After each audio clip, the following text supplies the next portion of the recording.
The S&P 500 turning higher, the Dow and Nasdaq trimming their losses Wednesday afternoon after the Federal Reserve decided to keep interest rates and its bond buying program steady.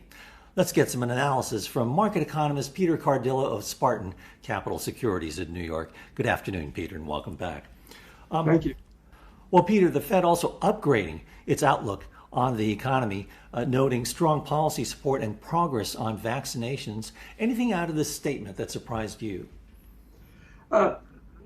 There was a statement that I sort of thought that was strong language, and that is the fact that they said key economic variables have strengthened. But yet they also said that some of the pandemic sectors remain weak. And so I see somewhat of a contrast between the Fed's dovish position and the progress that's being made on the economy. They clearly suggested that we're going to see higher inflation, although they underscored the fact that it's transitory inflation. Obviously, they're not really worried about that because wage inflations remain tame. They noted progress in most sectors, and the vote was unanimous. So it's somewhat of a strange communique in the sense that they're saying, yes, everything is looking good, but there is still some risk. And so basically there was no hint of tapering in terms of asset purchases.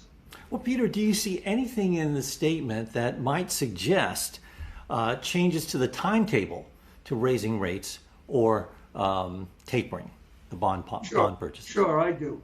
In fact, I think that this was pretty strong language in terms of the economy progressing, and that simply means that once we begin to get all of these macro indicators that should show real strong strength in the third and fourth quarter, I think the Fed is going to have to rethink this.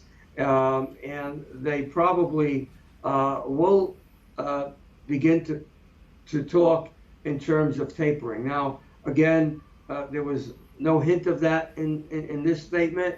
And again, Powell said that he will give ample time.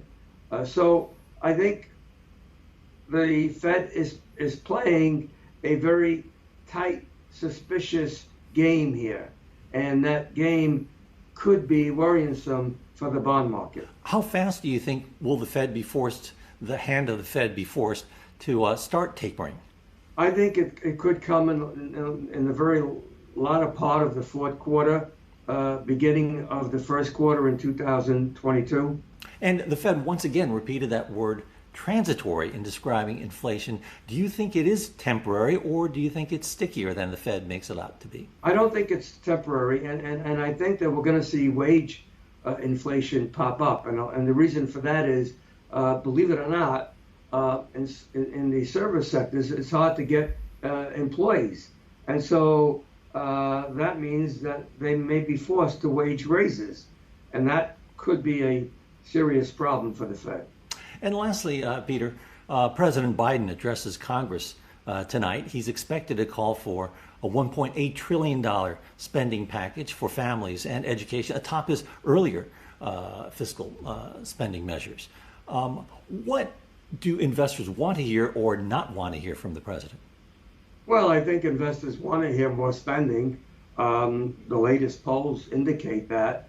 But the real question is, does the market want to hear that? Does the bond market want to hear that? And my guess is no. All right. Okay. Thank you, Peter, for your analysis.